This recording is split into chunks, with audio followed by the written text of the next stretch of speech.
Today, I like to speak to ladies on how a man feels loved.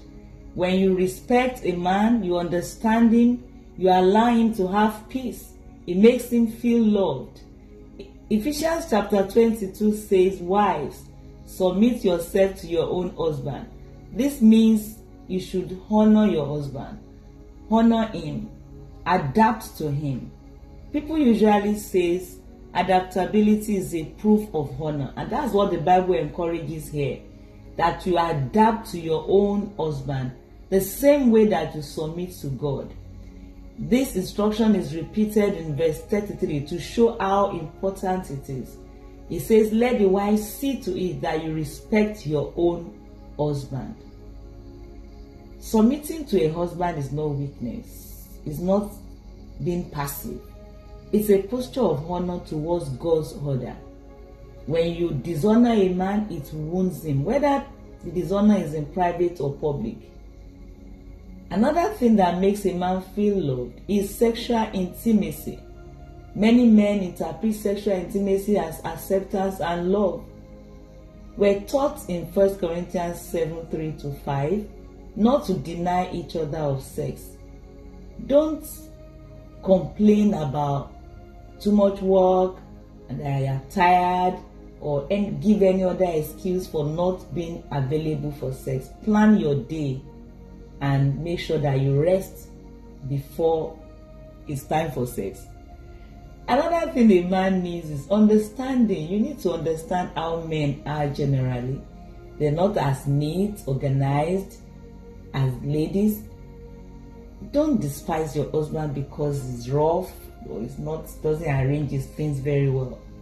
A critical or constantly complaining attitude may shut a man down. It can drive a man away from home. I've heard of many men just pack their things and leave homes because of the wife's nagging attitude.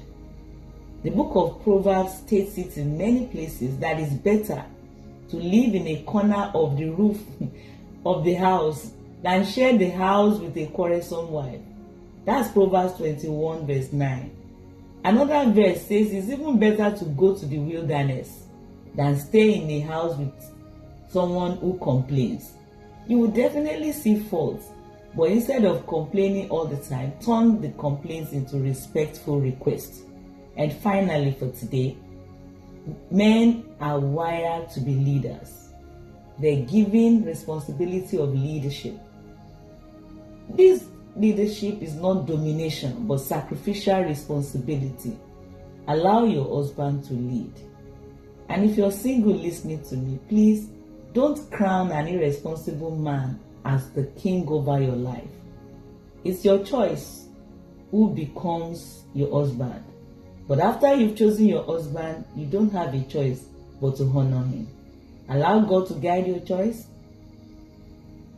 Character matters more than charm. Choose a man that is godly and of good character. A man who refuses responsibility before marriage is not likely to embrace it after marriage. I pray for you today, if you're single, that you will choose the right king. And if you're married, that God will grant you the grace to honor your husband, to be available for sex, and demonstrate peace in your relationship. For more messages by Folu Olatona, follow me on all social media handles at Folu Olatona, and subscribe to my YouTube channel at Dr. Folu Olatona 2160. For urgent counseling, send a message on 0803-316-3216. Get a copy of my book on choosing a life partner, or What Saved My Marriage, from leading bookstores in Lagos, and read it. You can download e-copy from poeldliving.com or amazon.com. Please join us for Refreshing Manna Physical Fellowship, third Saturday of every month at number 37 Davis Street, off Demurin Road, Alapere, Ketu. Watch out for the next episode, same time next week.